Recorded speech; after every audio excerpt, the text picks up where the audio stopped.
Yo no convivía ni con las muchachas ni con los hombres. En mis pocos ratos libres salía a componer canciones y pensar en los arreglos, y me aislaba del mundo. Las y los estudiantes vivían en sus casas.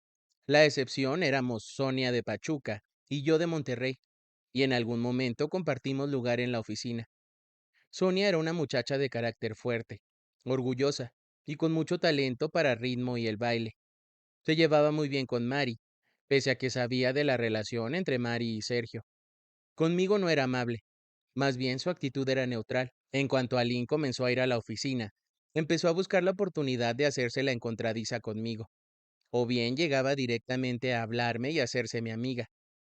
Sergio le daba clases de canto, que a mí nunca me dio, cuando le dejaban tiempo los asuntos de la oficina, pero como solía estar ocupado, Aline me buscaba, y que quede muy claro, ella me buscaba a mí, y me sacaba plática.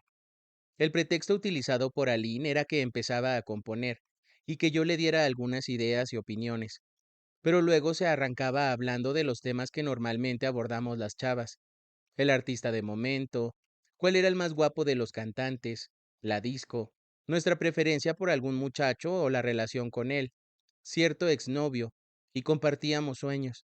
Un día, cuando nos teníamos más confianza, Aline me contó algo que según ella nadie sabía, ni su mamá. Ay, Gloria, prométeme que no se lo vas a decir a nadie. Te lo prometo. El suspenso flotaba en el ambiente. Aline sonrió, abrió sus ojos llenos de rímel y se ruborizó al decir: No sé si todavía soy virgen. ¿Qué? Me sorprendí ante la confidencia. No entiendo por qué, pues no era la primera chava de la que me enteraba que tenía relaciones, pero ese tipo de confesiones siempre me sorprendía. Probablemente porque desde que tenía 13 años hasta entrados los 18, fui incapaz de ver con naturalidad algo que para muchas chicas era normal: una relación, una aventura, una experiencia. Para mí hacer el amor era eso, hacerlo con amor, y quedaba atónita cuando alguien lo tomaba tan a la ligera, con tan poca magia, y sabía que en ese momento Ali no tenía novio, o eso me había dicho. ¿Cómo? ¿Cuándo? ¿Con quién? Pregunté. Es que ahora que nos cambiamos de casa hice nuevos amigos y tengo un vecino guapísimo. ¿Y se hicieron novios? No, ¿qué va? Me dijo con un puchero y expresión preocupada. Deja que te cuente, ¿ok? El día que nos conocimos me gustó mucho. Lo veía y se me caía la baba. Nos invitó a mí y a otras amigas a ver unas películas pornográficas. Yo estaba con los ojos de plato. Pensar que el día que conoció a su vecino, ella y otras chavas y chavos se pusieron a ver películas porno. Aún ahora esas películas me dan pena ajena, y jamás he visto una entera.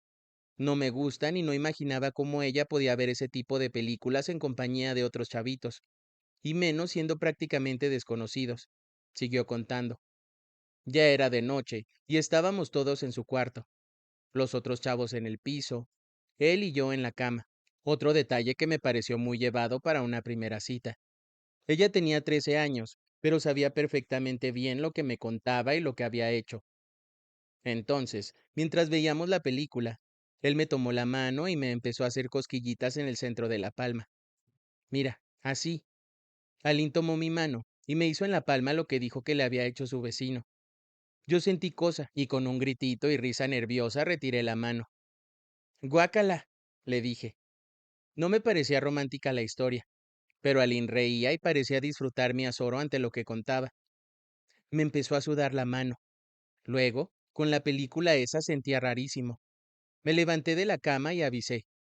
Voy a tomar agua. Tenía sed. Fui a la cocina y estaba tomando agua cuando llegó él. Me quitó el vaso y empezó a besarme en la boca mientras me acariciaba el pecho. ¿Y tú qué hiciste? Esperaba mínimo que hubiera puesto resistencia. Estaba como paralizada. Es que se sentía tan rico.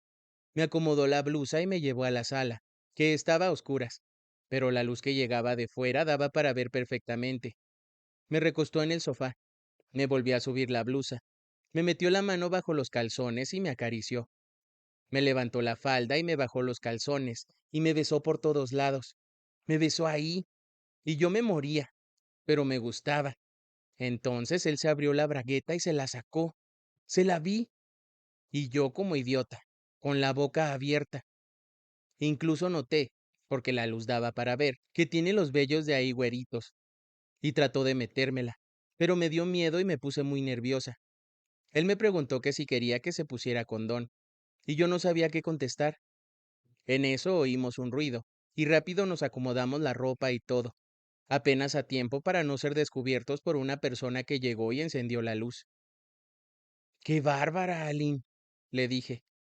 Yo creo que me metió como tantito así. Con la mano indicó unos 3 centímetros. ¿Todavía seré virgen? No sé, no creo. Pues mira, Aline, si te refieres a la virginidad que depende de si se rompe o no el himen, creo que todavía eres virgen. Pero si te refieres a la virginidad con base en la inocencia y la pureza, no, ya no eres virgen. No dijo nada. Mira, una chava a la que se le haya roto esa telita por algún accidente, sin la intervención de un hombre en el acto sexual, en mi opinión sigue siendo virgen. Más virgen que cualquier otra que tenga la dichosa telita, pero que se faje con 1 o con 5 como tú lo hiciste. O bien, otras que sí llegan a consumar totalmente el acto, entre las que lo hicieron totalmente y las que solo fajaron con el chavo, porque les cayó gente. No hay mucha diferencia, solo que se siguen haciendo pasar por vírgenes aunque de inocencia ya no tengan nada. Entonces se podría decir que ya no soy virgen, con una risita maliciosa me lo dijo Aline. Pues no sé cómo te sientas, respondió con una, pues siento que ya no mucho, y echó a reír como si me hubiera contado algo gracioso. Comentarios como este de Aline y otros que me hizo después inspiraron la primera estrofa de mi canción Virgen de las Vírgenes. Tengo una amiga que ya lo hizo como con 10, pero a todos les dice que es su primera vez. Ella es la más, Virgen de las Vírgenes. A los 13 años, Aline me contaba sus idas a los antros, y cuando le pregunté cómo era que la dejaban entrar, me dijo, ay, pues ¿cómo crees? Me maquillo, me pongo tacones altos y todos me calculan más edad. Contaba que tomaba bebidas alcohólicas, fumaba y vivía aventuras y reventones que yo nunca había experimentado, como cuando me contó que en un antro había visto a un muchacho guapísimo. Todos le parecían guapísimos a Aline. Un perfecto desconocido, me dijo, moreno y con unos ojazos.